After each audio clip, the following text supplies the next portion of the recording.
Click the link in the description for your free Amsoil catalog.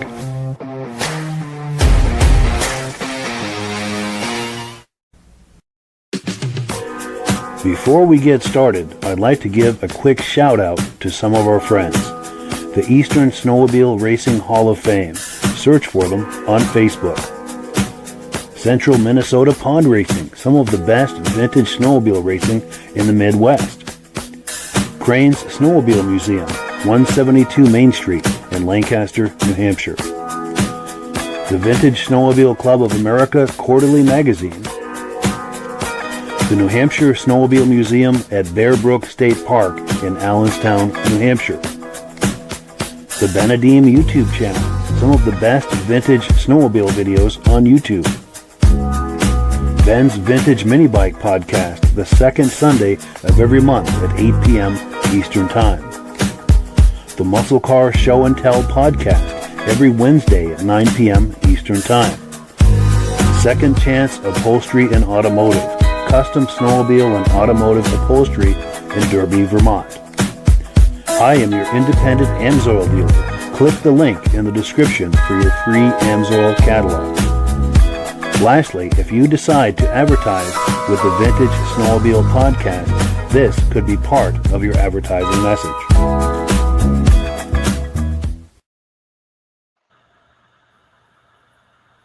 Good evening and welcome to the podcast. I'm really glad you're here. Now, I have a robust lineup of vintage snowmobile entertainment on tap for you tonight. But before we get into all of that, I want to make sure that everything is working properly. So if you can see my face and hear my voice, I'm going to ask you to leave a comment. Please let me know where you're viewing this from and whether you are a first-time viewer or a regular viewer. Now, pardon me, to our first-time viewers, if this is your first time viewing the podcast, I hope you have a good time with us tonight, and I hope you decide to join us here each and every Thursday night at 9 p.m. Eastern Time. Now, this podcast simulcasts to 8 different places across Facebook and YouTube. So wherever you're viewing this right now, just circle back in 1 week's time. We'll be waiting for you with another fun-filled episode. Also, we're having an issue with Facebook this week, so we're only on YouTube. So thank you to those who are following us on YouTube. I'm looking at the counter, and we've got plenty of people on YouTube following us. So thank you for that. So to our regular viewers who are here week after week, month after month, and season after season, you are the ones who make this possible, and we really, really appreciate that. So we'll take a few comments here, and then we will get this party started. Our good friend Armin Buto is here saying, looking forward to tonight's show as I get ready for the vintage ride on March 14th in Pittsburgh, New Hampshire. Proceeds of the sled raffle, which is a 78 Yamaha Exciter 440, the proceeds go to the Pittsburgh Fire and Rescue. So thank you for that, and I'll be putting a graphic up for that show a little later. Our good friend Ben from Vintage Mini Bike Lovers is here saying, good evening, coming in loud and clear, Carterville, New York. Looking forward to another great episode. Thank you for that. And we collaborate with Ben on a Vintage Mini Bike podcast, Rob and I do. That airs the second Sunday of every month at 8 p.m. We're reviewing this, just circle back at that time, and you'll be able to view the Mini Bike podcast. Pardon me, and I'm struggling with my throat tonight. Mike Whiteside is here, our good friend and regular viewer. Good evening, everyone, from Hank the Wonder Lab and I from sunny and 65-degree Illinois. Wow, that is warm for Illinois this time of year. Brian Van Haverbeek is from Ontario saying good evening. Nice to see you. Our good friend Jim Layton is here. He's going to be on in a few weeks, saying going to be a good 2 weeks here in northern Maine doing some vintage fun. Well, good for you. Glad to hear that. Bonnie Holbrook is here. Jim Holbrook. Jim Holbrook is using his wife's account tonight. From Thetford Center, Vermont, regular viewer, loud and clear. And I owe you an apology, Jim. I had an image I was going to show of us last week on the podcast, and I forgot to. So I'll be showing that in a few minutes to make up for that. I apologize. Pit Grunt is here saying, sounding great on YouTube. Thank you for following us over on YouTube. Appreciate that. Mad Dog is here from Wisconsin checking in. Hello, all loud and clear. Well, thank you for that. Our good friend David at Alaska Railroad says, good evening, Mike and members from Wisconsin. My trip to Eagle River last weekend was awesome. 2.5 feet of snow. Even got to sit in one of their groomers, a piston bully. Yeah, good for you. Kevin Culhane is here. It says loud and clear in Sudbury, Ontario. Great to see you. Thank you for coming on. Ken Crozier is here at Oxbow Lake, New York. All clear. Thank you for that. Our good friend Eric at the Benedim YouTube channel is here. We collaborated with him quite a bit, and we thank him for that. Be sure to check out the Benedim YouTube channel. Some of the best vintage snowmobile entertainment on YouTube is on his channel, so be sure and check that out. Cat Dudes is here. Hey, Mike, regular viewer in Michigan, getting ready for a 24-mile vintage ride tomorrow. Awesome. Enjoy that. Enjoy it vicariously for all of us if you possibly could. I don't know how you do that, but we ask you to. Brandon Emerson, our good friend, and last week's guest is here saying, I can hear you, Mike, from Williamstown, Vermont. Great to see you. Ivan Mayo is here, Sudbury, Ontario. Nice to see you. Thank you for that. And Old Ski-Doo, too. Reese Fleury is here from Tupper Lake, New York. So thank you, guys. We really appreciate that. Without further ado, we'll bring our friends on. And, yeah, gentlemen, how are we doing tonight? Good, Mike. How are you? Good, Mike. Good deal. Rob. I'm doing good, Mitch. Mike. Yes, our good friend Dirk Siems is here. He's been on the podcast many times. He's out in Minnesota. He's a serious Polaris guy.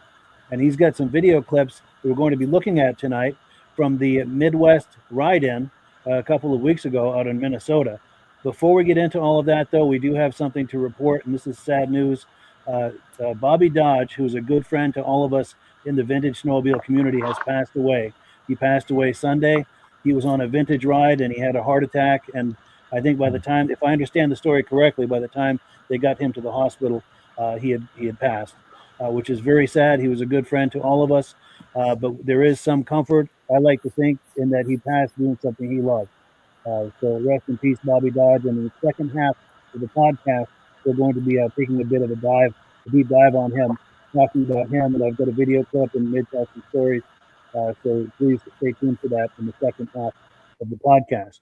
So one more comment here, and then we're going to start looking at some video clips. Oh, yes. Reese Fleury says, rest in peace, Bobby. Sad news. Yes. He had a lot of friends in upstate New York and most of New England, and he was very well known. Even in the Midwest, he was well known. Great guy and a big loss. But anyway, so let me start queuing up some video clips here. Now, Dirk, this is the first one you sent, and it kind of sets up the situation there at the Vintage Snowmobile show. Is there anything you want to say about this to set it up for us, or? I better see which one it is first. I guess I, kind of sent it to you a little haphazardly or whatever. So let's we'll watch it, and then I give you a little. Sure, maybe I'll play them, and then afterward you can comment on anything we should know, and then Rob and Mitch and I will react to it. That'd work well. There we go. It's like asking you to predict the future. Getting lined up here for the Saturday morning trail ride. Sounds like it'll be about an 8-mile trail ride through the woods and whatnot. And first year this event has been at this location. UAM pumpkin patch. Looks like quite a spread they got here. And we'll end up back here after the trail ride. And then the sleds will be lining up over here at the show area. I just talked to the guy a little bit ago that we'll be counting the sleds at the start of the trail ride. So we'll see how many hundreds we have. Definitely hundreds of snowmobiles here. I'll get an update a little later on.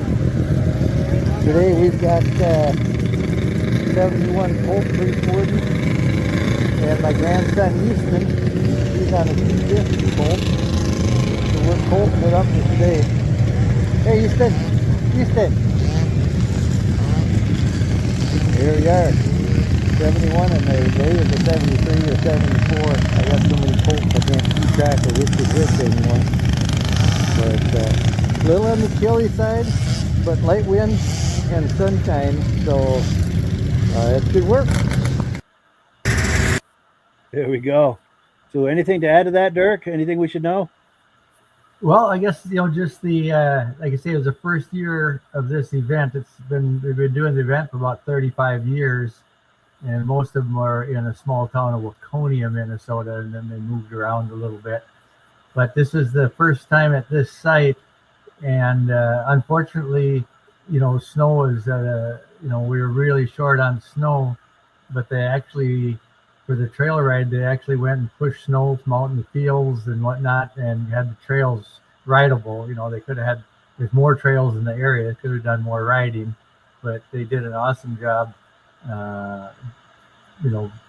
doing it with the snow they had. And this video is from Saturday, and Friday. I didn't go there on Friday, but it was quite a bit colder, like 20 below. So that takes a little bit of the fun out of it. Sure. But it was closer to 0, if I remember right, here on Saturday. Gotcha. Now, Midge, Rob, any reactions to this? Boy, when Minnesota has a sled show, do they ever have a sled show? Yes. Yeah. Well, they do. They do claim this is the world's largest gathering of vintage snowmobiles. I don't know who came up with that. I'm not going to argue with it. No, me neither. It's big. Yeah, that's wonderful. And Rob? Eric, didn't you know the colder it gets, the faster they run? Yeah. Yeah. That's a good experience to do that with your grandson. Oh yeah, yeah. It was a lot of fun. I think he enjoyed it almost as much as me. Yeah. Nice. Cool. That's a great thing to do with your grandchildren. Yeah. Yeah, for sure. Very good. And he's the future of this hobby, this experience. Yeah. If he can get excited about it, he might put on shows of his own someday. Yeah, he's a good little rider too. So it's not like I'm putting along because he's with me. I'm usually trying to slow him down. Sure. How old is he? Got He's a just sled. 10, but Oh yeah. I had all my kids and all my grandkids. They were riding by the time they were between 5 and 6. So I've had a couple generations of young snowmobilers.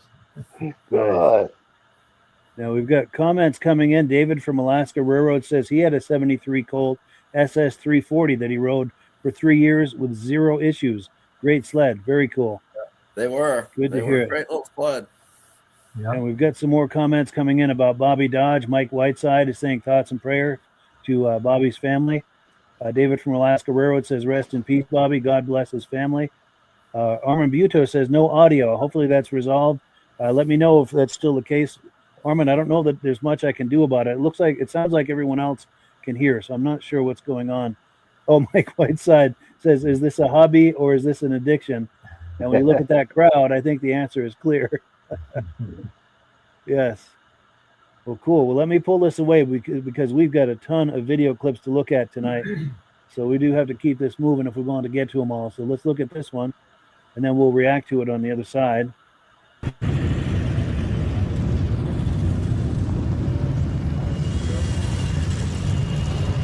Getting ready for the trail ride to start. Got our Colts in the lineup here. Should be a pretty good haze of blue smoke coming around. I'm sure it'll get to be more in a minute. Got a little guy there.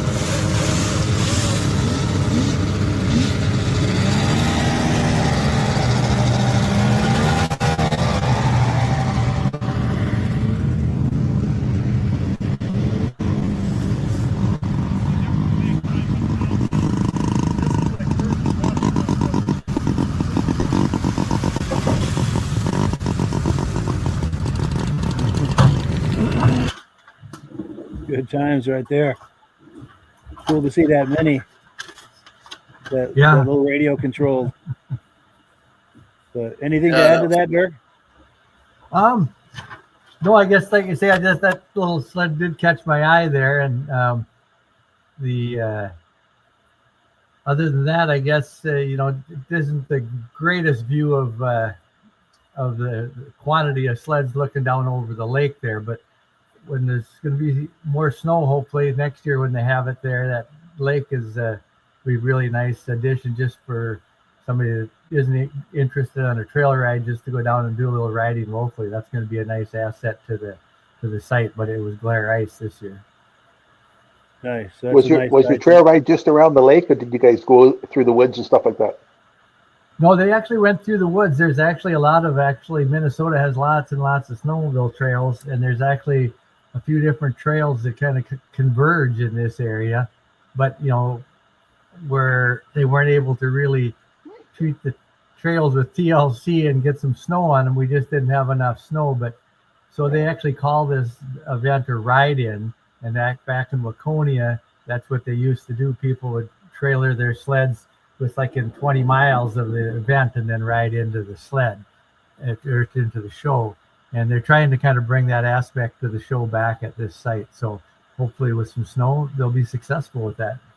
Nice. Yeah, for sure. And Midge, reactions to this? I'm amazed at the vast, wide open country. Yes. Let's see, where I am, Mount Washington is about 20 miles away, and it takes up most of the real estate. Yes. Yeah. So, and we've got the Kilkenny Range just outside of town, and they're 4,000 feet high. So, Wow. Lancaster is in like a little valley with mountains all around it. Yeah. As Mike can attest. And, Yes. so when I see something like this where you can see sky of that magnitude, that just it's amazing. I mean, look at the riding you can do out there. Well, they're close to the prairie. Yeah. Yeah, boy. Yeah. And then we've got a question for Dirk. Upstate New Cat York Dude. is like that too. Sure. Okay. I see this question from Cat Dudes there. Go ahead. Yeah. Yeah, he's wondering about the locations. Yeah, and I've been to all of the locations. I've probably been to. They've been doing it. I believe it's 35 years, and I've probably been to 20 of them over the years. And it's hard to beat Waconia, the original site.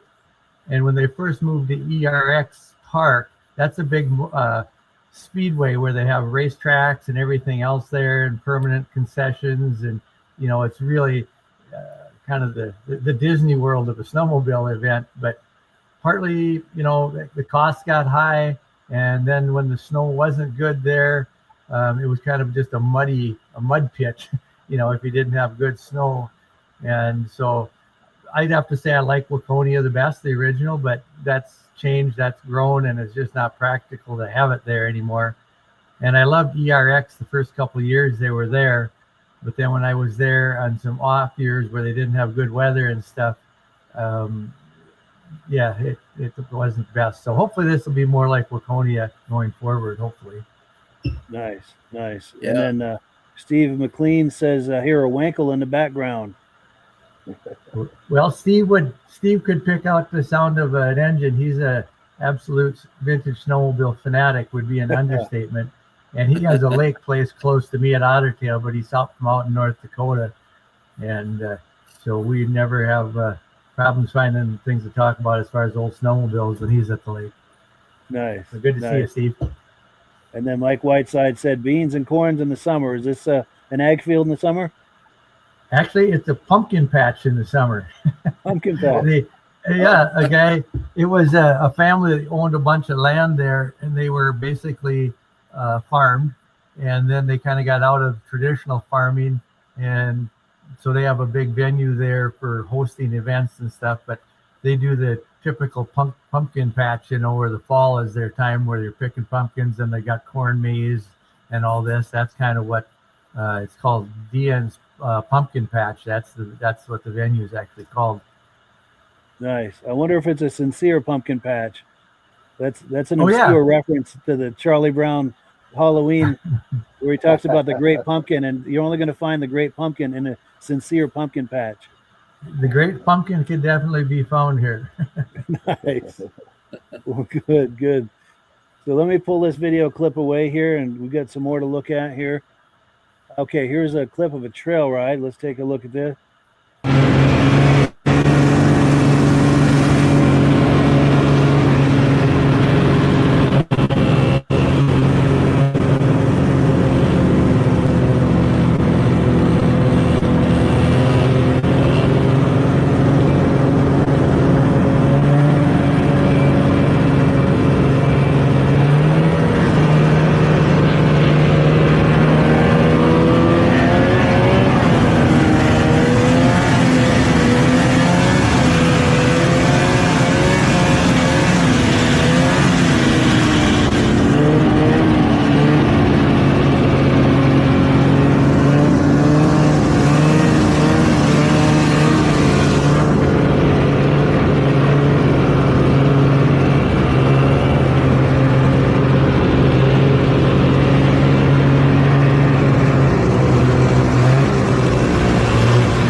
Yeah, good times. Yeah. Oh yeah.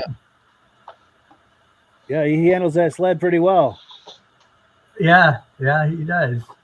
Yeah. It's kind of fun when we get out. We got lots of places just to ride around home here and stuff. And like you say, he's definitely a fun to ride with. When he's a teenager, it won't be as fun because I won't be able to keep up to him anymore. Yeah. Definitely. Yeah. And Rob and Midge, reactions to this? It looks like he's doing good keeping up with you now. Yeah, Daddy does. Yeah. So the two Polaris is the one that I'm riding with the red seat, and then the other one, the one with the red seat, just a kind of a point of interest. So my grandpa bought me a snowmobile after my grandma died when I was 13 years old, and it was that exact same model.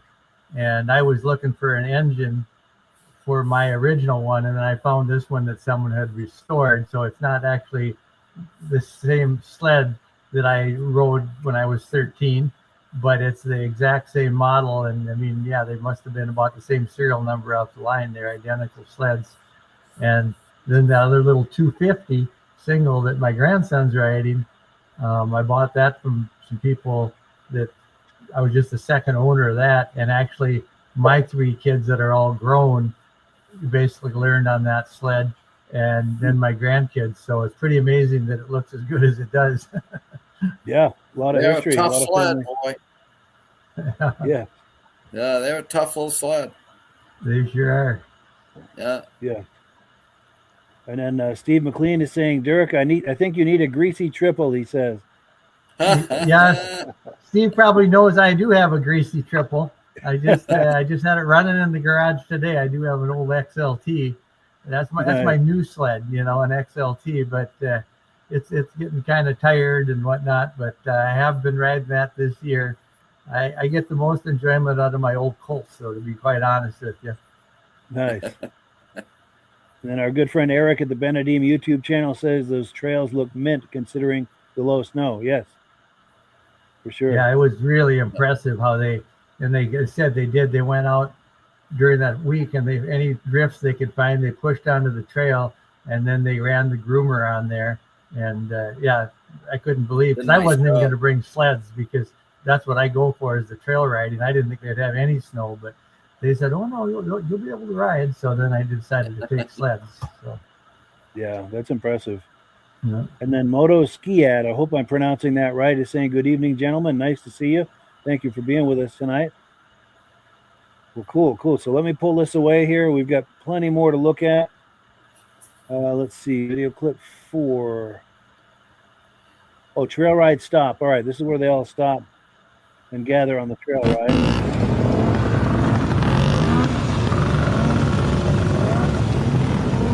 Oh, there they are. They got in front of us somehow.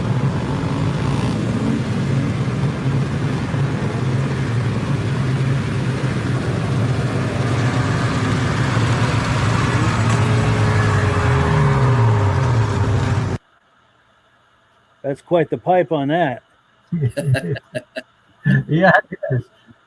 Yeah, he's actually got I think it's like a 440 air-cooled Indy engine out of an Indy in that Colt, and he tried to get a pipe under the hood, but he couldn't fit it in there, so that he came up with this as the next best thing. But yeah, it's all converted over to a rubber track, and it's a real functional snowmobile without a doubt.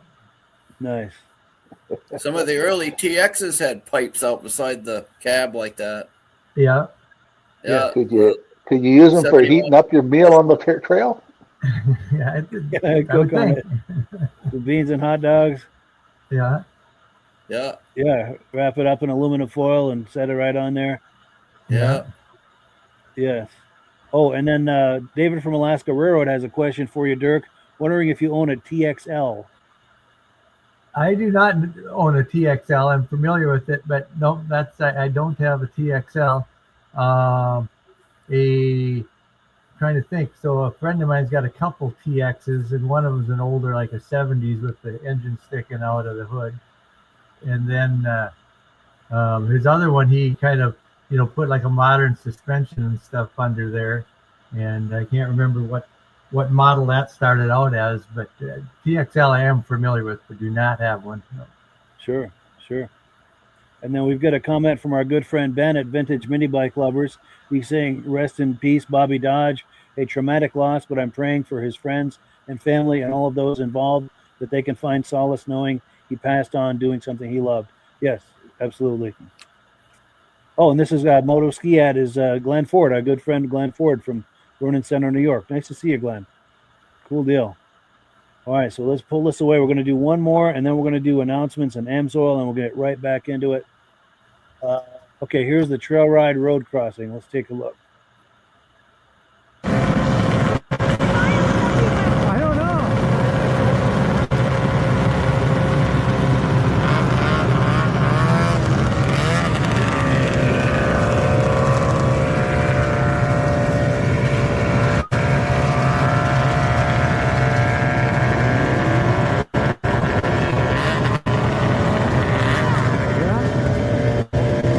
Almost like the original Colt. There goes another group. John, yours, John. It's another exciter. Yeah? That's not nice and excited. Hang on here, John.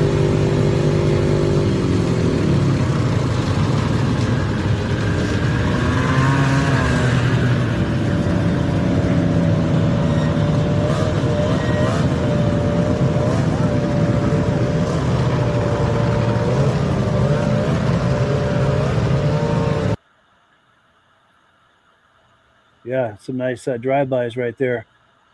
Yeah. Yeah, so that we were all kind of funneled together because they had to, due to the lack of snow, they had to cross the road in a place they didn't really want to have a road crossing, but they didn't have snow over where they typically got off. This is a different lake we're on there than we saw back at the site. But it was, like they say, they had flag people there stopping cars and stuff, so it was nice because with that many snowmobiles going by there, I'm sure that the traffic on the road, it wasn't a major highway, but there was a backup of cars while people were crossing, and so that was pretty nice. And you might notice there's a lot of 90s sleds, and I think if there's some video from the actual back at the show, I think there might be later, you'll see there's lots of, because that was kind of like a 90s race sled was kind of, they usually pick out Looks like a some PDC there, like I got. What was that? It looks Oh, like right there. a Polaris right there, PDC. I thought that was you, Mitch. 74. Yeah, it looks like a 74. It's either an original or it's a replica. Okay. Yeah, it does, doesn't it? Now that you mention it. Yeah. Yeah. As the snowmobiles were going by, I heard my grandson in the background say, "There's another exciter," because I have a Yamaha exciter, 1980. I'm a second owner of that, and that's still a really rideable sled. But you can imagine how my grandson is always drooling to take the exciter, which I'm a little nervous about because it goes a bit faster than the Colts. Yes. Oh, and then we've got a comment coming in here from our good friend Rob Grover. In fact, we've got a video clip from him we're going to play in a few minutes. He's saying planning on getting his sleds to the ride-in. Good. And he's a big cat collector. Well, cool. So I'm going to pull this away here. And Rob, if you're ready, we're going to put you full screen here and give you a chance to talk to us about AMSOIL. We're ready.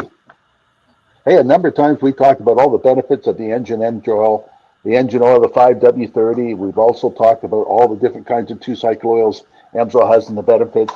And a real neat squeeze container. So handy to fill up a rear end or transmission with a container like that. But we always talked about different things AMSOIL has. Like if you ordered $100 worth, they had a free gift for you. They had a keychain. They had the 6-way screwdriver. They had the funnel. They had a package of 10 mil sockets. Why is 10 mil the most popular one people lose? I don't know why. And a couple times they had the little car that you built. And last month they had a mug that looks like a barrel. And for the retail guys, when they order, they could also get a clock. But the promotion things they have on right now, if you went on to Facebook and you went on the AMSOIL ICA and you go on their website, and they have a promotion thing on there where you can win a $450 remote control car, or $300 shopping spree, or 3 people are all going to win $150 worth of Amsoil. All you got to do is take a picture of your favorite Amsoil product you used and say that I've been using this for years, or I just started using this, or this is my first product I just bought, and your name automatically goes in for that draw. Great way to find more easy products and a good way to find promotions. Yes. And do you have that video I sent you, Mike, about it? That's the gift you get this week, up to the 24th. If you order $100 worth, you get that screwdriver with the light and everything on it. Yeah, let me see if that video is handy. Because it was. This is the video Amsoil has on Facebook. Yeah, I downloaded it, but I don't think it's in the folder here. Oh, okay. Yeah, I apologize. I know we had talked about that, and yeah, I don't know where that landed. And these little things, it says for 8 years and up. Man, I had a tough time putting it together.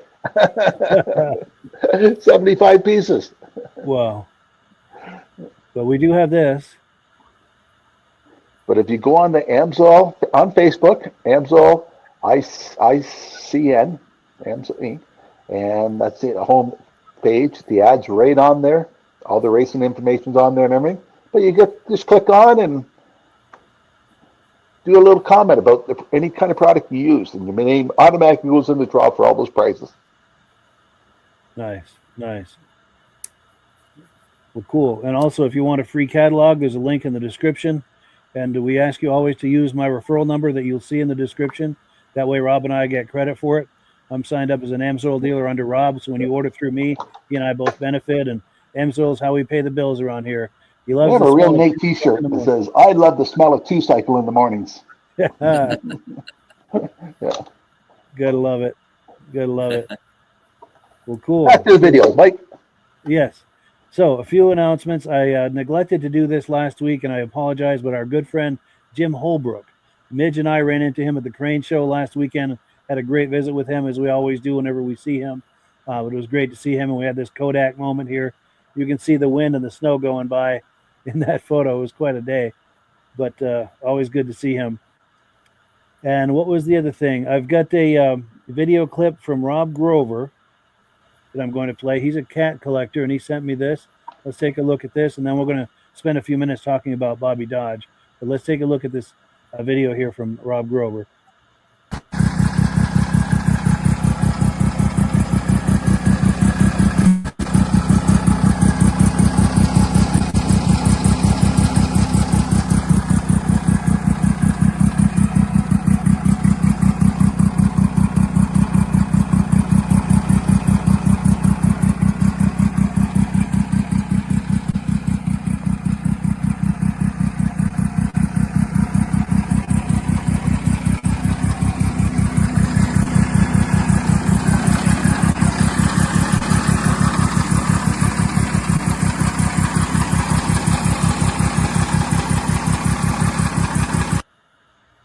Yeah, beautiful cat right there.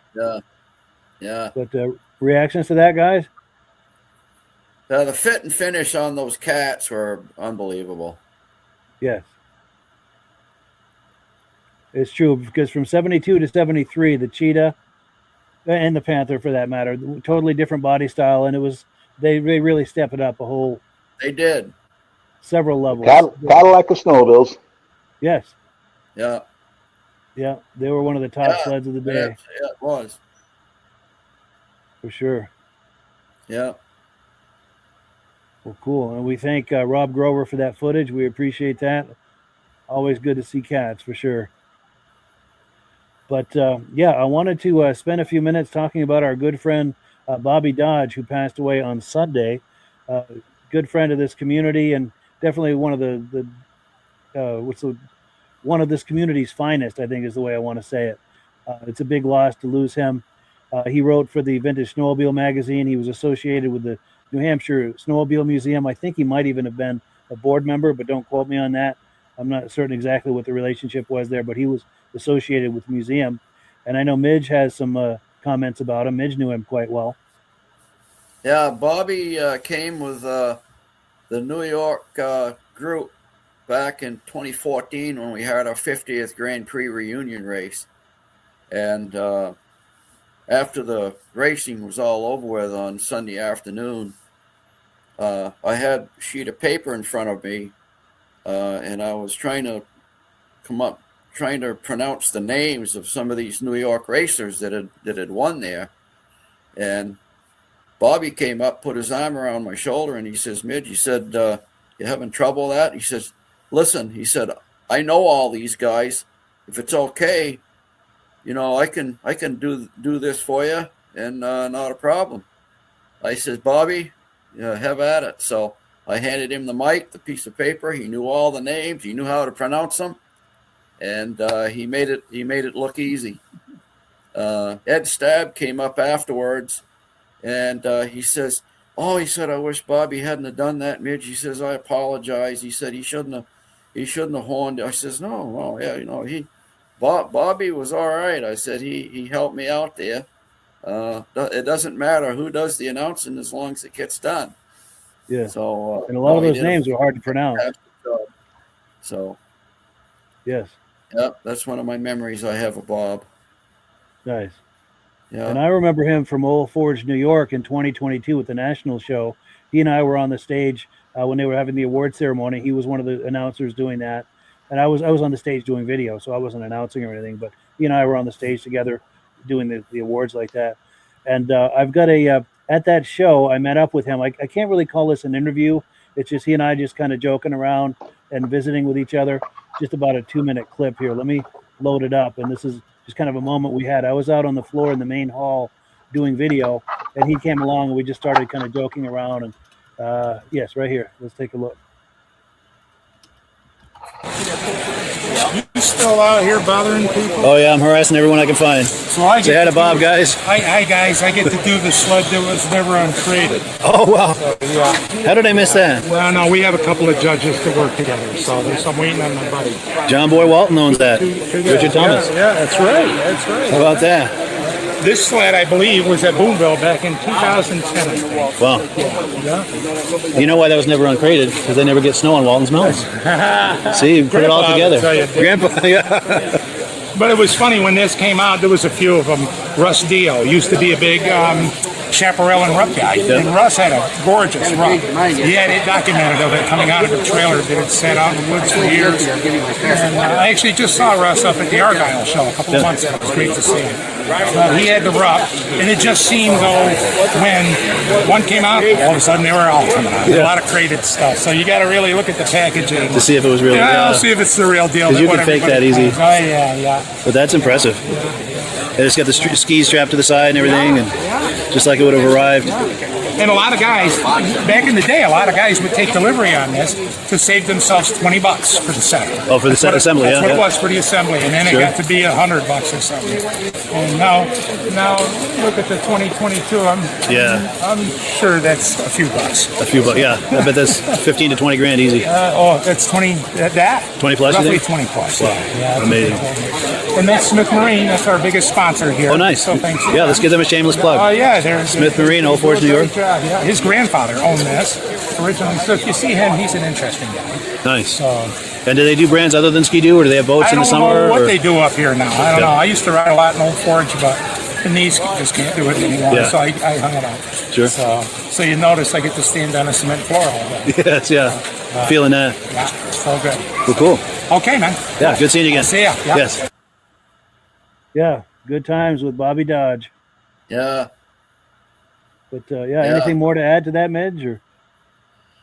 He was a wealth of knowledge.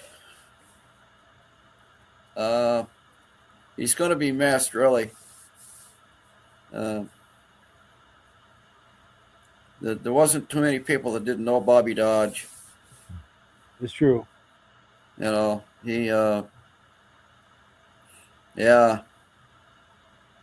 And his passion for vintage snowmobiling, I don't know that I've ever met anyone with a passion as intense as that. Right. Yeah, he really had a strong passion for it. Yeah. And Rob, Dirk, anything to add to this? Go ahead, Midge. I'm sorry. No, I was going to say it's It's like if you had a complete set of encyclopedias and you threw 5 away on snowmobiling. That would be Bobby Dodge. Yes. You know, it's just it's a big loss there as far as the wealth of knowledge. Yes. Nice speech Go ahead, about him, Dirk. Mitch. Yeah, you see, it sounds like he's a wonderful guy, and like you say, it's pretty fun to get to know someone that knows more about vintage snowmobiles than yourself sometimes, even if you know a lot. So I'm sure, like you say, you guys are going to miss him a lot. So Yeah. the other thing, kind of on a side note from there, when I saw that snowmobile in the crate, it brought back memories. They're local in our little town. They sold Yukon Kings, and I don't even know if assembly was an option. You just go in and they'd take one off the shelf and shove it in your pickup, and you go home and put it Off you together. go. So I hadn't really seen one in the crate. That's not a Yukon King, I know, but it Sure. kind of reminded me of that because they were orange also. But seeing them in a crate, that's the way I usually saw them. Nice. Hey, go ahead, Rob. Did you have something to add? Or That was a good speech you did, Mitch. Yeah. yeah, he was well, a great gonna miss guy. him. So yes, rest in peace to our good friend Bobby Dodge. Yes. Yeah. Cool. And I'm He's trying in to the think. Hall of Fame out there in the Midwest. Oh, he is. Good. I think it's in the International Snowmobile Hall of Fame in Saint Germain, not Saint Germain, Eagle River. Nice. Well earned too, I might add. Yeah. Now we've got a couple of events to talk about. The Vintage Snowmobile Ride coming up in Pittsburgh, New Hampshire, March 14th. Do not want to miss that if you have the ability to go to that. Also, the Proctor Classic, Duluth, Minnesota, February 28th. That's coming right up. So that's a great event as well. And thank you to people who share their event information. And thank you to people like Dirk who share video clips with us of events they go to. This is great, you know, because most of us here are in the East and we don't get to go to the events like that. So it's nice to see what other people are doing. So we really appreciate when someone like Dirk shares video clips with us. And that's the perfect segue to pulling up some more clips here. Now here's the Sana cutter. This is an interesting story. Check this out. I would have never guessed that. There, how's that, Easton? My grandpa. If you were cold, you'd just stay in there. So this contraption here, first time I've ever seen a conversion like this. This was a one-man sauna, and we converted it into a little sled behind the snowmobile, all enclosed. I think we said you used to stick your head out down here on the bottom. Got some nice Polaris skis on it. Great idea. We sold the last Keep one. nice and warm in there. Got it still in one. Pulled by the super rat sled. Even got the rat ride here all color coordinated. And the guy with the fuzzy hat and the black suit, he just hopped out of that when they pulled up. So the little cozy, I think it fits Easton better, but pretty neat contraption. Yeah, that is cool. Yeah. So if I understand that, that's something that came from Europe. It was originally a sauna, and then somebody converted it into a cutter, so it's like an enclosed cutter. Wow. Yeah, I couldn't even really understand exactly. It was almost like it was like on its like rotated as the sauna, because you used to stick your head out of it and your body would be in it, and Yeah. he blocked that hole off somehow, and then he cut those windows in it. Of course, it didn't have the windows, but it was just when that thing pulled up, and I was sure there'd be a little kid that popped out of there, and that guy had to be 6'2" that got out of that little sled, and then my grandson Easton, that's when he had to check it out. So it looks tight for him, but that guy in the black suit right there, he popped out of that thing when they pulled up, and I just started laughing. I couldn't believe that how you can get himself folded up inside of that. And just a side note, there's a little warming shack in the background. So this is right on the trail system. This is a little warming hut behind there, and they had had coffee and cookies and whatnot there, and they kept the fire going there all day, and it was right off the trail. So, like I say, once that site gets a year with some good snow there, it's going to be a really fun place to ride. And I love to go to the shows, but I really love to do the riding of the old sleds. Is really what I'm into. So I'm anxious for next year with some more snow. Oh, for sure. The reactions, Rob, Midge? That thing is I like cool. seeing different things like that. That's unique. Yeah. Especially the machine towing it. Yeah. Who would have ever thought, huh? Yeah. And a little later, we'll take a closer look at that machine towing it, too. That's quite an image to behold. It's got a cat. The base looks like it has more money tied up in it than the machine does. Yeah. Yeah. And then we've got comments coming in here. Let's see. Let me find my spot.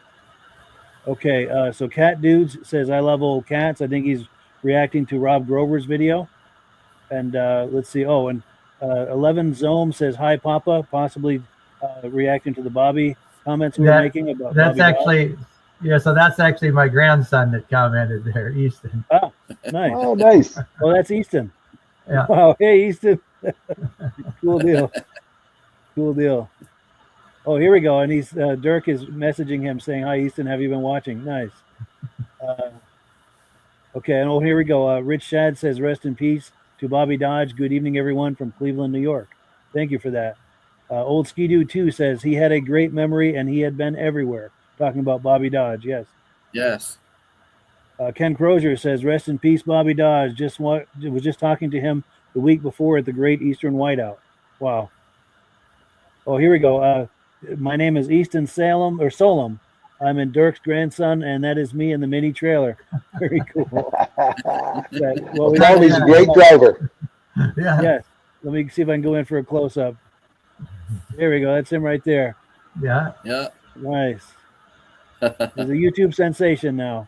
Yep. Yeah. And then Stephen McLean says that Skedaddler came out of the Ed Webb collection. Yeah. Very cool. Very cool. All right, so let me pull this away. We've got plenty more to look at here. We're not even halfway through. Here's the rat sled. This is interesting also. This is the hottest thing? Huh? Oh, I thought you jumped like it was hot. It runs, that is probably, I think I got like $80 in this thing. And it runs like $1 million. It blows a lot of fun. It's not like 100% jetted. No. Got a cat engine in there. Every once in a while in the cold, it don't like cold very much. It's better to be too rich to.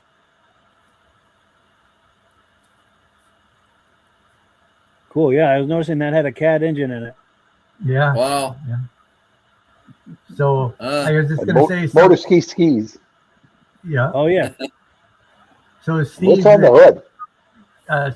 Steve McLean commented on that. He's the guy that would definitely, like you say, recognize what collection it came out of. He's definitely a serious vintage sled guy. So someday we'll have to pry into his arsenal of sleds and do a live video.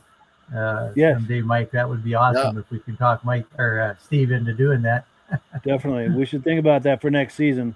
The rest of this season is booked, which is a nice problem to have, but that means we can't book anything else. But definitely, let's work on that for next season for sure. But go ahead, Midge, Rob. I didn't realize what was on the hood at first, but I noticed it's the rat up there. Yes. And go ahead, Midge. I'm just going to say it looks like a rat rod. Yes. Yeah. Well, cool. So let me pull this away. We're just getting started here. Another clip. Now here's the Nutter. Yep. 74 links. Yep. And you got the hot motor in it or what? Yeah, I got the C motor in it. Okay, Kawasaki 292C. Yep, 292C. It's got the HD carb on it. Sweet. Yep. Cool. Got a custom seat done for it. Definitely got my butt kicked the first race I was in. All right, that's what I was wondering. Where'd you race at? Up at Rush Lake, Vintage Snowmobile Racing. Okay. Yep. It was right, fun cool, time. man. Yeah. Well, let's see the motor. I always got to look under the hood. I love the colors. This thing stands out. There you go.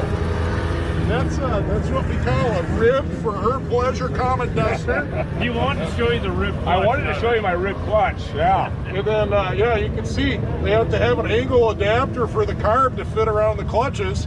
But, wow, that's really cool. Yeah, man, it's been a fun build. Learning a lot. Everyone's been a great help. All the races I've been to, everyone's helping out. And it's a great community. And I'm having a fun time with it. It is. One long race. It's great. Yeah. So, big question. Are you guys going to hook up with the Wild Bill Racing Circuit and run the Wild Bill 20 this spring? I don't know about that. I've never heard Okay. about it. We'll talk about it after we're done filming. All right. I think it's a yes then. All right. Well, cool. Thanks for showing me your sled. Hey, thanks man. Appreciate it. That's awesome. Cool. So the guy doing the interviewing in the black coat there, that's I guess his first name is John, but Nutter's Speed Shop, and he does a bunch of ditch riding and rebuilding, and he's it's kind of a fun YouTube channel to follow. I didn't get a chance to visit with him there because my grandson had other ideas. He saw some other shiny object. Rather, I was going to visit with John there a little bit. Nice. I have seen his channel now that you mention it. Yes. Yeah. Yeah. Another Speed Shop. Look for it on YouTube for sure. And go ahead, Rob, Midge. Did he say the carb was between the clutches?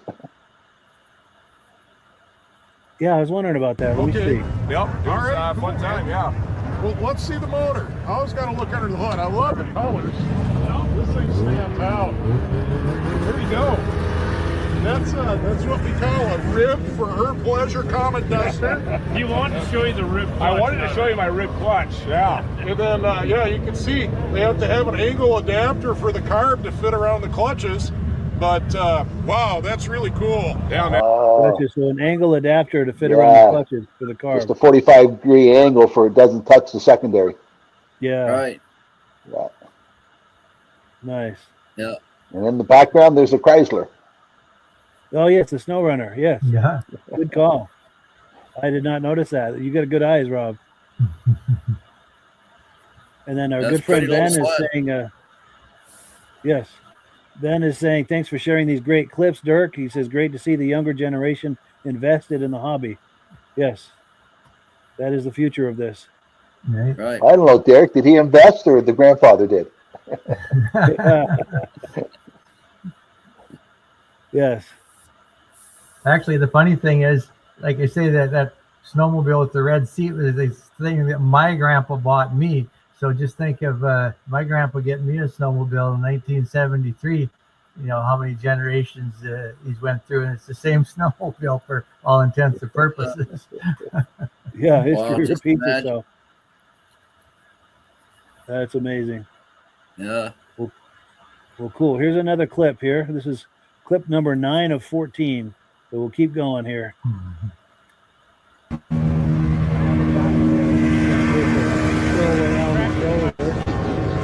is all the non-show snowmobiles, trailers for miles, and this is the close parking. Lots more parking up over the hill. I'm interested to find out what the trail ride count was today, but we're gonna take a little look around here. We got another speed shop here. Give him a call. You're gonna see him on his And I'm planning on his YouTube channel here one of these days. I mean, it's it's just a trail ride. Pretty much watch him regularly, but he's kicking the tires on this Arctic Cat and trying to promote some upcoming racing. Yeah, nice. Any reactions to this, guys? Paul Crane's got one of those little bike things there. Little Oh, the Chrysler Snow Runner? yeah. Yeah, they're pretty unique. That's for sure. My neighbor and good friend, he's restored a couple of those and resold them. I don't know if he's currently got one or not, but he just lives a couple houses down, and he's he's an airplane was an airplane mechanic and then a house builder. So they say he's a craftsman. When he rebuilds something, it's better than new. And so he kind of took a love to those little Chryslers. They're kind of an odd little thing to try to ride, though, I'll tell you. Yeah, I got a customer who just asks me every year, have I found a track for his? He can't find a track for one. Yeah, I bet that's hard to find. Yeah. There's a guy that shows up with one of those. I think his name is Phil Shaddle. He shows up with that at the Newport Center, Vermont Vintage Ride most years. It's pretty cool to see. Yeah. Does he ride it around? Yes. Well, that's pretty dangerous. Yeah. Yeah. And they're talking about being invested in this. Yeah. As far as being invested in vintage snowmobiles, Ben is saying Easton was actually there, Rob. So in my mind, that's 3/4 of the battle. Yes. Yeah.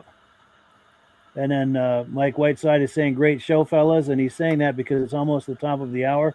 But we've still got 4 or 5 more clips to go. So if you guys are game, I'd like to keep going. Does that sound good? Yep. Sure. Excellent. All right. So let me pull this one away here. We've got some more clips to look at.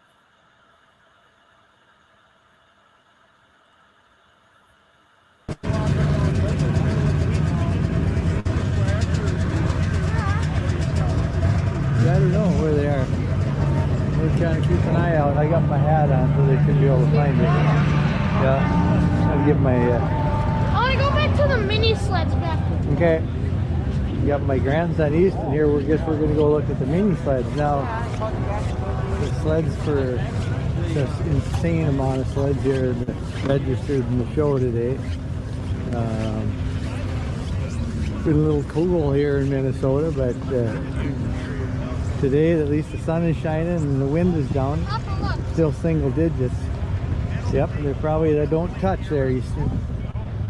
A bullwhip, that is one cool looking snowmobile, no doubt.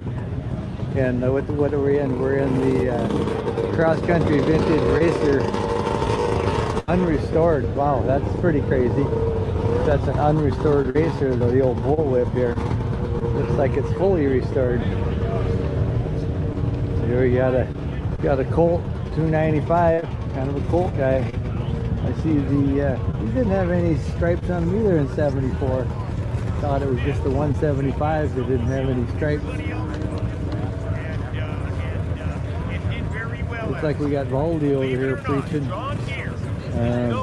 It's pretty interesting to talk to and to listen to. He's a very knowledgeable snowmobile enthusiast, vintage snowmobile enthusiast, and a huge part of the Midwest riding. And this was their consumer model. Actually, they were selling equipment, farm equipment.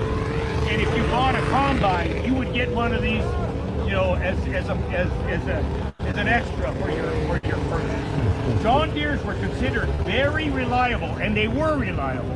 They were heavy, and have quite a following. Quite a following. The 1974 Say that guy's phone number, eh, Mike? 600 model. Yes. A John Deere snowmobile. Yeah, he's been on the podcast many times. Oh, yeah. Yeah, that's So Baldy. was this the same day as a run, or is this the next day they did show and shine? They've condensed it down to just a 2-day show, Friday and Saturday. So this is Saturday, so that's the only day I was there. So all the riding we did and the show, that was all the same day, and then they have an awards banquet too. So it's a full day, no doubt. And so, I think there was a little more trail what is riding. that right there? Is that Suzuki? Yes. Suzuki. The blue one? Oh, Yep, the blue with two of them red on the end. stripes. They're Suzuki. Wow. Sorry for the interrupted, Derek. No, that's all right. That's but yeah, I had a friend that had a Suzuki, much like that one with the red stripe down the middle, so I recognize it as a Suzuki. Unless they were rebranded as something else, like happened every once in a while, that just when you think you know what's going on, it's not a Skidoo, it's a moto ski or something. But Midge, any reactions to this? Oh, I mean, the show goes on forever. You can look in the distance and you see row after row after row of sleds. It's unbelievable. Yes. Yeah, it's a big deal, no doubt. And I've got a question for Midge here. Let's see, this bullwhip, Midge, that reminds me an awful lot of that Kohler that Steve Dickinson had. Yeah. Is one a rebadge you're of the right. other? The shape of the cab, yeah. I'm wondering if one is a rebadge of the other. I don't think there's a connection there, but there could be. I'm not sure. Just a coincidence, but maybe? The cowl looks very much like that. Yes. Yeah. Yeah. And now we've got a comment that's come in. Steve McLean says, I talked to that Yukon King dealer from Battle Lake, Minnesota, said it was a truckload sale, and most of them came back the following week with broken chain cases because there wasn't any oil in the chain case. Ouch. Yeah, I can see that happening. Wow, Yep. I hate when that happens. Yeah. Are they the ones right in the crate? Yeah. All right, let's see more video clips here. Let's take a look. The mini sleds now. Easton here. We better start over here, Easton. Look at this. A fake John Deere. Papa, you gotta get these. Yeah. Looks like they made a kitty cat and decided they were John Deere people, so they turned it into a John Deere kitty cat. Well, this is a kitty cat that the dented in bumper to prove it. Oh, here's a Merc lever converted a kitty cat to a trail twister. That's awesome. That's pretty cool. Let's see, we got the swingers and Snow Cub, Yardman. I think that was, you could buy it out of the mail order catalog. That's about it for the mini sleds, I guess. Just a mini showing of the mini sleds. What do you find over here? Some cutters, eh? It's got a scorpion cutter over here, scorpion bullhead cutter. I'm not sure what this is. This is a homemade? No, what does this say? Cutter unrestored. I don't know if it's, I'm thinking it looks a little homemade, but it says unrestored. Maybe somebody sold it. What does it say on the side over here? Space sled. Huh, I don't know. Arctic cat cutter. That's something that you do see once in a while. We got a manta over here. Saw a couple of mantas out on the trail today, so that was pretty impressive. And we got a Merc snow twister, liquid cool 76. I'm not sure what size that engine that has. Twin cylinder liquid cool, I can tell you that. That's about it. 500cc Manta. SRX, what are we in? We're in custom sleds, so maybe this is a snow twister with some other engine in it, maybe. I can't say for sure. SRX. I'm not sure what they've done to make that in the custom group. Got some skis on it. So here's an old ski with independent suspension. I'm thinking that could be the only one I've ever seen. Houston, he's located the world's largest chainsaw over here, it looks like. I don't know if that's an ice cutter. It looks like it's got a 250 engine right out of your Colt, Houston. Looks like the engine and the clutching came out of a 250 Colt, I would guess. Maybe it says, what does it say? 1974 homemade snow ice. Doesn't say, but I'm thinking that's a 250 Polaris engine and clutch system. And I'm assuming they used it for cutting ice.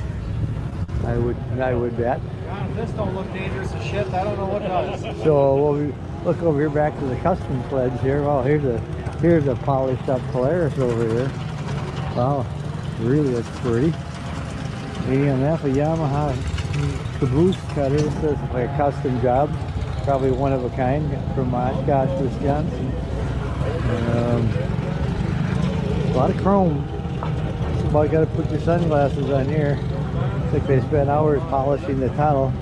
And I've seen this before, and obviously it would be one of my favorite. Get the old Ham's beer, Kawasaki 440. Think Papa would like that snowmobile? Yeah, you have to get that, Papa. You have to. Yeah, and a whip. We got Arctic Cat. Oh, here comes a Mantis tiller on a pair of old snow skis with a stool behind it. I'm pretty sure this one's not setting any speed records, but might get you out to the fish house maybe. That's a pretty good contraption there. That's pretty cool. Yeah. Very cool. Did they ride that thing with the skis, or was that just there to look at? I did never see it move, no, so I couldn't say for sure, but I told Easton, I said, I got an old chair and a lot of old snow skis and a Mantis tiller. We will have to make our own homebrew model. Yeah. Can be a grandfather and son project here. And the Merc Twister right beside it, a 3-cylinder? I don't think I've ever seen a Twister with a 3-cylinder. It was all custom sled. I can't remember. I did look at that a little closer, but I don't remember off the top of my head now. I almost think it would look like a Polaris engine, but they were fast enough with the 2-cylinder in them. Oh yeah. Yeah. And I think in another one of the clips we have, we take a closer look at that Merc. Okay, maybe, because I thought I looked at it closer. I couldn't remember if the camera was running or not. Sure. So. And then there was something I saw. Go ahead. Back when it was in Waconia originally, the custom sled category was always huge. You know, people were making them that there's like a couch with double tracks on and just the craziest contraptions you'd ever seen. And that kind of went away when it went to the ERX Speedway. So maybe next year they'll be bring some of the old contraptions out of the woodwork. Yes. Now, speaking of contraptions, I got to go back to this saw thing, see if I get the right angle. Now, I think the last time I woke up in a sweat screaming from a nightmare, I think the boogeyman was chasing me on one of these. That would do it. Yeah. That would do it. But, yeah, I'm pretty sure it's a like I say, a 250 Polaris engine, and right, like I say, that was their power plant. So. Sure. My dad used to help the neighbors at the cottage do that every year. Okay. Nice. Yeah. Bring the blocks in, put them in the shed, and put sawdust in between them. In the middle of August, 90 degrees out. And the blocks weren't froze. They're still froze. Yeah. And then we've got a comment that's come in. David from Alaska Railroad says, the guy that owns that polished Polaris must be my brother. My OCD keeps my 2005 Polaris 700 XC SP the same way. Nice. That was a sweet Polaris. Yeah. I did visit with that guy. He really wasn't planning on using it as a rider anymore. He kind of got carried away and he just turned it into a show sled or whatever. But the funny thing was, I can't remember what he was doing, like decals or something, till 4 o'clock in the morning. He just got it there on Saturday, but he was up all night long finishing it up to get it to the show. Wow. And I think we're going to take a closer look at that Polaris here on one of these next clips. But I was looking at these kitty cats, one done up as a John Deere, another as a Merc. I'm hoping that our good friend Brian Van Haverbeek is watching tonight because he's a big kitty cat collector and enthusiast. Okay. So I'm hoping that Brian Van Haverbeek is looking at these right now. Yeah, he's got a new one he added to his collection this year. Nice. Yeah, we had him on a couple months ago, I think. Yeah. So let's see what is next here. I think, all right, yes, we got, I think this is, we're going to take a look at some of these two sleds we're looking at, the Polaris and that Merc. So let's take a look, as well as a 2-up Raider. Nice to give a little Here more we go. information on the sheet. We'll see what it says here. 76 Snow Twister. Well, Papa, you gotta get these seats. I'm thinking the engine looks pretty Polaris. You gotta get these seats, Papa. Yeah, that definitely is a nice upholstery job on the seat, no doubt. Yeah, it'd be interesting to hear a little more about that Snow Twister there, but like you say, I think the powertrain drivetrain looks pretty Polaris-ish, but it's cool looking. Black Snow Twister. Got some Raiders in the back. What is the back row? I'm not sure what the back there is, but we got Raiders. Oh, a double Raider. This could be something I've never seen before. And you'll see what the double rated is. Oh, it's got some fancy paint. Look at that. It changes colors when you look at different directions. You see. Yeah. Twin Eagle. Twin seat. Wow. That's a crazy custom job right there. Wonder do they have 3 tracks or they just got the 2 tracks on it, or 4 tracks, or what do they have? No, just the wide track, twin track, 1 engine, but definitely spent some money on some paint. I don't know if the video shows it, but it's green in the back right here and purple in the front. And as I walk around, now the back's purple and the front's green. That is some wild looking paint. Yeah, that is something else. That double wide rated. Yeah. Now, It's that like must be a that guy custom. did with the cat at Cranes, Mike. Yes, the Wampus Cat. Yes. Put 2 together. Yes. That's got to be custom. I can't imagine that came from the factory. Yeah, no, I'm pretty sure. Yeah. And what do you think, Rob? Probably didn't steer too well. I'm thinking if they didn't do something with track braking or something with the 2 tracks that wide, probably took a pretty big field to turn around in, I'm thinking. Yeah, right. Arctic Cat one year came out with a 600 with a paint job like that. You looked at it a different way, and it was purple one way, green the other way. Nice. Yeah. You looked at it straight on, it looked black. Yeah. Quite a unique way to do the paint. Yeah. Yeah, that's fun to see those. Now, Rob, was this Mercury everything you hoped it would be? Were you able to get a closer look at that? Yes. A little crazy. Yes, that is something else. Yeah. I bet that thing would scoot. Yeah. Yeah. It beat that chair beside him for sure. Yes.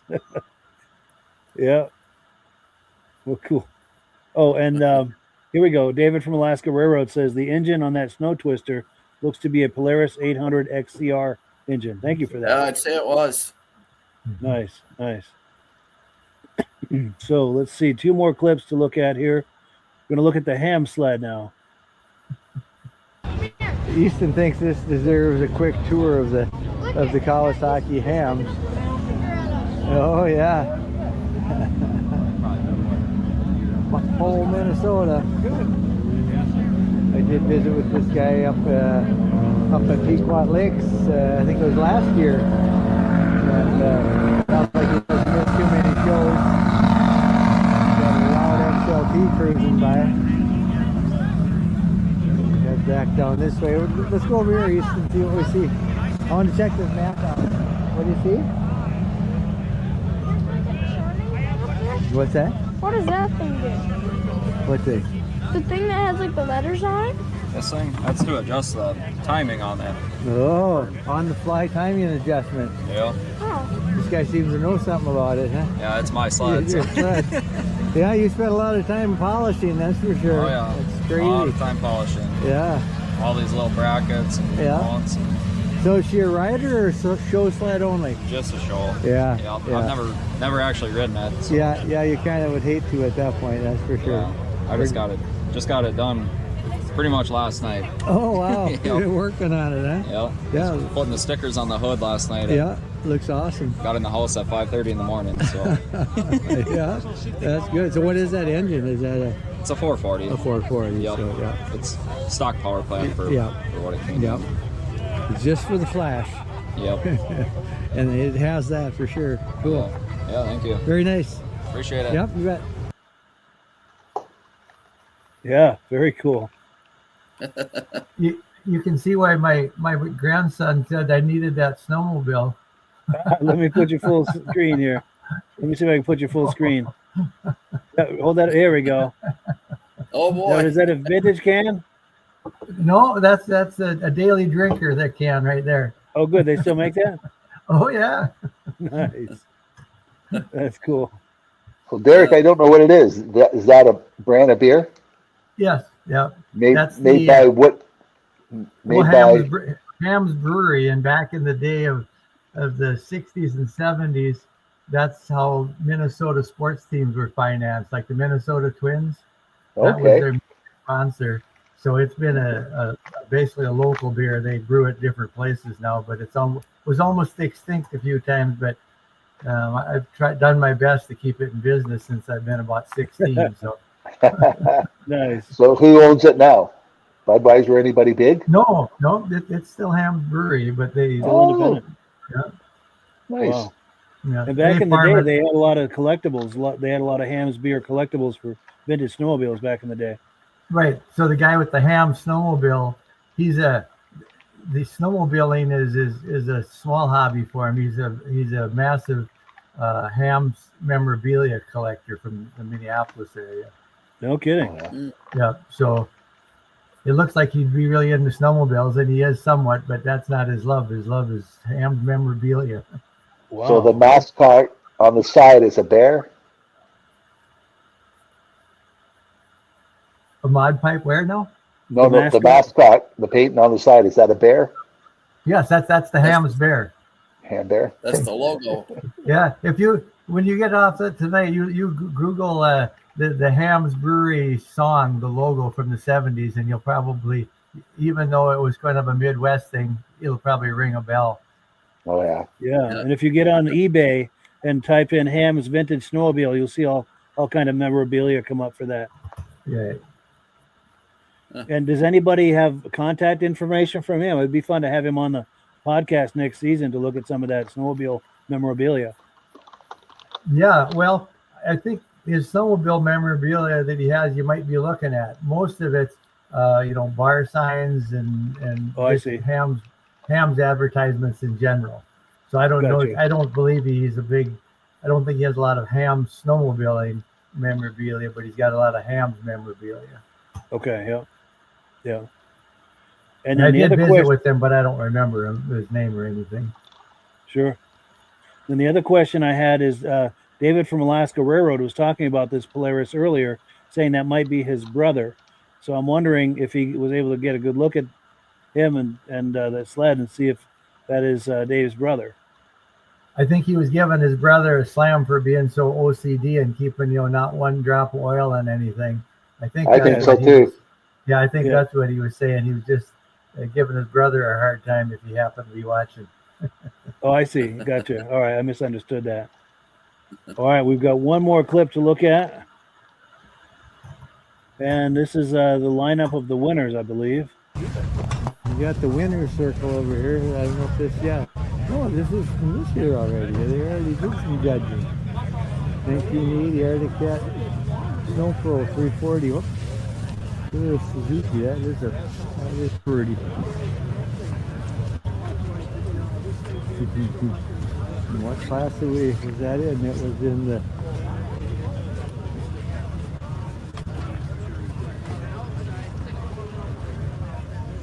How did a basic XLT win?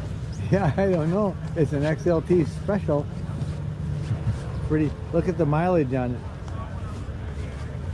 A little short Arctic Cat. Skedaddler with loud pipes. It's got 270 miles on it. Not a weekender riding on it.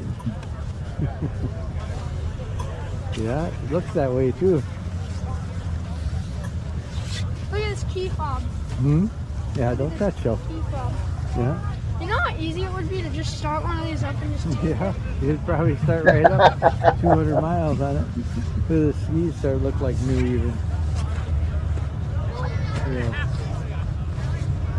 Little short on snow here this weekend, but they did an awesome job on the trails. Let's walk down a couple rows back here. You Oh, we are just getting close to the food too. see, getting close to the food. Caribou. That's a crazy looking thing. Here's an Arctic Cat, free air with the engine sticking out of it. And it's is it a Papa, look at these EXT? Yeah. Voyager wide Look at the track. tracks on this thing. Yep, no skis needed on that one. He actually printed an entire book, not just pictures in a leaf folder. He actually had it bound and everything. That's a real book. Wow. There's a beautiful Yamaha here. Papa, come here. Oil injection, way before anybody else had thought of it. Yeah, the guy made his own book for his snowmobile. Bought it for $8.50. Yeah, careful with the book. Yep. So, Caribou. What did the Caribou have for an engine in there? It looks skidoo-ish. No, it's a Kohler. Okay, Kohler engine. 76. Works darn nice, that's for sure. Look at the running boards on this rup behind you. Think they're shiny? No. Ski roll. They were one of the cooler looking sleds. Got little shocks out the back. And must be early 70s. I'm not sure what year. I might have to mosey around front and see what year that was, because This one's like shiny 72 now. or something maybe. But it's 72 right on there. That's what I was guessing. They were still making a lot of snowmobiles in 72. Look at that Colt back there. He kind of looks like home territory. Is that a, what is that? Is that a 250? Yeah, but this is a lot nicer. Yeah, I guess. He's pretty much restored. Oh, 340. When it's got twin carbs on it, 73. This one's a lot nicer than yours. Yeah, just curious. I guess I'm not going to be able to tell for sure. 73. My 71 has twin carbs. I'm going to shut the camera off and crawl under the hood here. Yeah, some good stuff right there. Yeah. Yeah. Yeah, that's a beautiful cat. Yes. Yeah. This is a restored racer, I think, is the category he was in. What was your grandson's favorite one? Tell Easton to send a message. Yeah. His favorite one was whatever one he was looking at the moment, for the most part. I see that Skedaddler had the big pipe sticking out. That's another thing that was a big deal back in Waconia. They had ice racing, but they also had a loud snowmobile contest, and they put the snowmobile up on a jack stand and with a meter, and they'd have a big, and I mean, they were just insanely loud. So that's back when it was a 3-day event, so they had lots of time to do little side shows to the show. Sure. Nice. And then this So we were twin talking track about all the different brands of snowmobiles. I tapped some knowledge of my friend Steve that was on here tonight, or maybe he's still on here or whatever, and I was asking him if he had a list of all the snowmobiles that were made in Minnesota, just to kind of, since we're kind of intruding into the Eastern snowmobile venue out there, but he just next day he sent me 15 snowmobile brands that were actually manufactured in Minnesota. Oh, So wow, yeah. That's my little plug for Minnesota. Nice. That's cool. Well, you guys out in the Midwest, you guys are the ones that manufactured everything. Yeah. I mean, let's face it, you know, Detroit built the automobiles out there. John Deere's built out there. Polaris and a Cat. lot of tractor companies are built out there. You guys kick butt, boy, as far as manufacturing things. Yeah, so we had Herders, Polaris, Arctic Cat, Brute, Scorpion, Boa Ski, Boa Tel, Viking, Jet Dynamics, Larson, Ridge Runner, Luger, Snow Mule, Swinger, and on and on. There's still there's a lot of them. Yeah, Rob, yeah. What a time, huh? Yeah. That was the golden age. Wasn't it? Yes. Yeah. Now, I wanted to make a comment about this twin track Caribou right here. I recognize that. The owner of that, I wish I could think of his name. I'm having a senior moment. But he was on the podcast, the first season of the podcast that we did 6 years ago. And I remember that book. He had all the images, put them all together and had a book. And he sent me all of those images, and we put those on the podcast. And they restored everything with that. They didn't leave anything unturned or anything undone in that restoration. And it was him and his daughter that did it. And Nice she was job. on the podcast also. That's beauty. So if someone is curious about that, go back 5 seasons of the podcast and you should be able to find that. But yeah, anything else on this before we pull this away? I thanks for taking all the extra time to show off some of the videos there, but we'll be back next year, so we'll see if we can get a little better quality video in some of them. But I'm looking forward to it. Hopefully with some snow. They were great. Yes. Yeah, I thought they were great.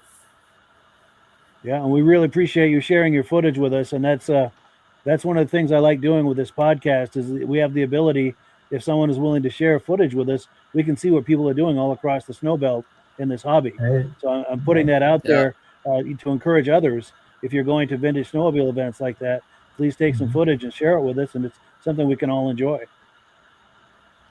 And it's the marvel of the technology we have today is that someone in Minnesota can share footage with someone in Vermont, and we can put it on here. We can all enjoy it. Exactly. Yep. That makes it a whole lot of fun, at least in my experience, anyway.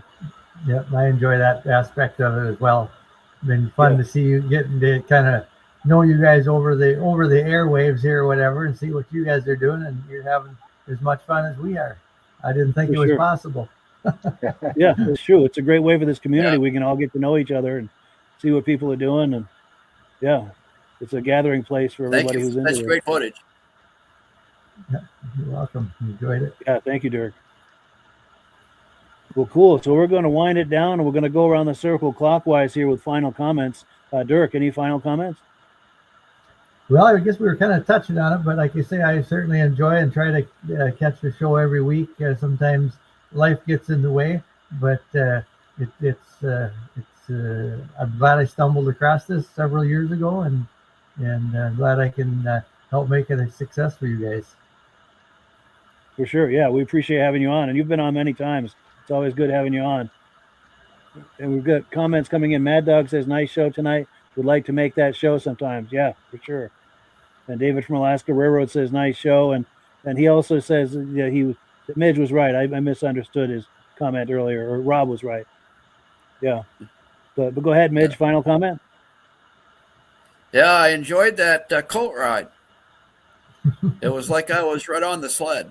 That was not as much as we did, but for sure. Go ahead, Rob. And the show, of course. I mean, that show is just phenomenal. Yeah, it's a lot of fun. Yeah. Derek, thanks for coming on, showing us all your videos, and enjoy your grandson. Yeah, it's nice. It's nice to see you can do something with them instead of some of the kids just playing on the computer with them. Yeah, I got 6 grandkids and 1 on the way, so they're all not quite as much into snowmobiling, but if they're have you bought them a toolbox yet? They're gonna snowmobile. Have you bought them a toolbox yet? A toolbox? Well, we're actually fixing a lawnmower. We're starting with the basics. We got a lawnmower project that we've been working on, and winter came and that got put in the back burner. So he's going to get a lawnmower running here now this summer. So good way to learn about small engines. Yeah, and people like Easton are the future of this hobby. If we can get them interested in it, that's the future of this. Because in 20 years, 30 years or so, all of us are going to be gone, and that's going to be the future of it. Well, you might be. I'll still be here. They have a lot of distractions, the other things they could be interested in. So it definitely makes Grandpa happy when at least one of them, or they're all, like they say, they all kind of get snowmobiling a little bit force fed, but Easton's taking it by big spoonsful. Nice. Yeah. Well, cool. Well, yeah, thank you, Dirk, for coming on. And as always, Rob and Midge, always great having you guys on. Thank you to our viewers. And before we switch it over to giving the last word to Amsoil, just wanted to give one more tip of the hat to our dear friend, Bobby Dodge, who passed away over the weekend. He will be missed. This community will not be the same without him. Great show. We'll catch you next week. And last word to Amsoil. Have a good one, everyone. Oh, next week we're doing a replay, but we'll catch you in 2 weeks. Hello, everyone. This is Rob and Mike. How you doing today, Rob? I'm doing good. Mike, yourself? Very well. Thank you so much for coming on. I appreciate it. Now, today, we're going to be talking about Amsoil. And in a few moments, we're going to show you how you can get the deepest discounts, free shipping, and free gifts when you order your Amsoil products through us. But first, I'm going to ask Rob to give you a quick description of what Amsoil is and why you should consider using Amsoil products in your motorized vehicles. Thanks, Mike. Amsoil is 100% synthetic oil. Everybody uses Amsoil for a different reason. Some people like the benefits that Amsoil is warranted for 25,000 miles or 1 year. The reason we can do that is because Amsoil doesn't oxidize. It doesn't form the usual carbons, gums, sludges like petroleum oils do. That's why we can keep it in the engines longer. Petroleum oils never do wear out. They oxidize themselves. That's why they have to be changed at 3,000 kilometers. And Amsoil likes the benefit that you only have to change the oil once a year. That saves some money. Some of the people like the benefit of Amsoil is it's a slipperier type lube. By having a slipperier type lube, it cuts down friction drag. By less friction and drag, engines run 20 to 50 degrees cooler, better gas mileage. Now, Amsoil says 25% more protection than the industry requires is in the Amsoil bottles. My average customer gets about 10% increase in gas mileage. That's a big savings. Yeah. And by cutting down friction and drag, for every 10 degrees you cut down the friction and drag, doubles the life of the engine. So by having the engine run cooler, it makes it last longer. Some people like the benefit of the range of the Amsoil. Amsoil's flash point is 425 degrees, and it pours at 50 below zero. Wow. If you ever tried petroleum oil when it's 10 below, it turns to honey. And in the summertime, petroleum oil thins out, and once it thins out, that's when it starts breaking down. So Amsoil is an all-season oil, can give you better gas mileage, longer engine life, less maintenance. It ends up being cheaper over a year's time running Amsoil than it is petroleum oils. That's amazing. That's amazing. And Amsoil is available for pretty much any motorized vehicle, anything from lawn equipment, cars, trucks, boats, ATVs, motorcycles, snowmobiles. Yep. And a lot of people phone me up and say, well, what's the benefit of our gear lube? Exactly what I told you about the engine oil. It pours in cold weather, it runs cooler, makes the equipment last longer. And they say, well, what's the benefit of the small engine? Same thing. Makes the engine run cooler, last longer, better performance. So it saves on all the applications that Amsoil has available. Wonderful, wonderful. So yeah, let's talk now. Hopefully this has convinced people to think about maybe joining us in the Amsoil experience.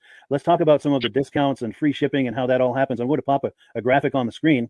And yeah, by all means, if you want to talk people through how this preferred customer program works. Amsoil has a number of different programs. One of our main ones is a catalog customer, where somebody can order directly out of our catalog. If they order out of the catalog, they order $100 worth, Amsoil will ship it right to their house. But our best program is our preferred customer.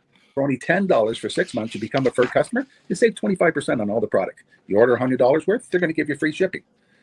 You don't have to order a whole case. You can mix and match. Say you want 4 bottles of small engine, 7 bottles of 5W30, and a couple of gear loops. You can mix and match. You can order 1 bottle at a time if you want. There's no minimums, no maximums.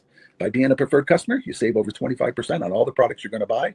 Amsoil sends you extra gifts, a $5 gift certificate on your birthday, $5 when you renew your account, stuff like that. So it's a good way to save on some of the products you want to buy. For sure. Yeah, it's an incredible value. And this is the deepest level of discount that anyone can get when ordering Amsoil. Is that correct? It is. Wonderful. So let's take people through the step-by-step experience of placing an Amsoil order. Then that would include signing up for the preferred customer preferred customer program, so they can receive those deepest levels of discount. So let's go to the website. This is what the website's going to look like. These are some screenshots. Once you go to amsoil.com, there's a link in the description, or you can just type that into a browser, amsoil.com. This is the page you land on. At the upper corner of the page there, you see how I've circled in red. That is the link to click, the Join Now link. That will take you to the Preferred Customer Program page, where you can take advantage of all these discounts and free shipping and everything that we've just been talking about. This is what that page looks like. In the lower right, you're going to click Join Now. This will pop up. You select the duration you'd like, whether it's 6 months or 12 months, and click Add to Cart. Now, once this pop-up goes away, you'll be back on the main page. And the upper left, you'll see where I've got that red arrow. It says Shop. Now you can start shopping for products, and on your very first order, you're going to get these discounts and the free shipping as long as it's over $100. You'll get all of these benefits right away. So once you click Shop, it's going to take you to the product page. There's different types of oils, lubricants, so on and so forth. For the benefit of this exercise we're doing now, I'm just going to click motor oil. It shows different types of motor oil. Let's click gasoline. Now this takes us to an item. It's their synthetic motor oil. And you can see the item there, and there's choices for different viscosities. But take a look at the price. Let's take a closer look. Let's zoom in. But if you've joined the preferred customer program first, you're going to automatically get the deepest levels of discount. That's what we're looking at here. You're saving $3.80 on that quart of oil. Instead of paying $16.29, you're now paying $12.49 for that quart of oil. That is the deepest level of discount you can possibly get. And then you just add the quantity that you'd like. You select any other items that you're thinking about, add them to the cart. And once you click Add to Cart for the final time, you're going to see this come up at the top of the screen. It's going to show your items and your the total that you're at so far. Pardon me. And then you just click View Cart in the upper right, and that'll take you to your cart. Take a close look here at the upper right. That blue box shows that you're getting free shipping. You're eligible for free shipping on this order because it's over $100. That little yellow box shows that you've got the preferred customer membership on your order that gives you the deepest levels of discounts for the next 6 to 12 months. And then below that, you've got the items that have been selected. For the exercise here, I selected 9 quarts of the signature series, but that brings us up over $100 for the free shipping. We're saving $34.20. And if you're ready to finish, you click checkout now, and that takes you to this screen here. If you haven't signed up with an AMSOIL account at this point, just click in the lower right to create an account, create a new account. It's going to ask you for some basic information, name, and those types of things. Now let's take a closer look. You'll see this gray shaded box. This is a very important box. This is going to ask you if someone has referred you to AMSOIL. And if so, please enter my name. My name is Mike LaPierre. It's spelled right there on the screen for the correct spelling. And also the referral number, 304-555-94. That's how you make sure that Rob and I get credit for this. Now, in the interest of full disclosure, I have signed up for AMSOIL under Rob. So when you order using this referral number, Rob and I both benefit. So if you enjoy these podcasts that we're doing, this is a wonderful way to support the podcast, because when you order using this referral number, Rob and I both benefit. And the commissions I make go directly toward offsetting the cost of doing these podcasts. So I thank you in advance for that, for using my referral number. I very much appreciate it. And once you've done that, you just go into the next screen to enter your payment information, and you're done. Now, once you've placed your order that's over $100, and that order includes your AMSOIL Preferred Customer Program, you are now eligible to get a free DVD from myself.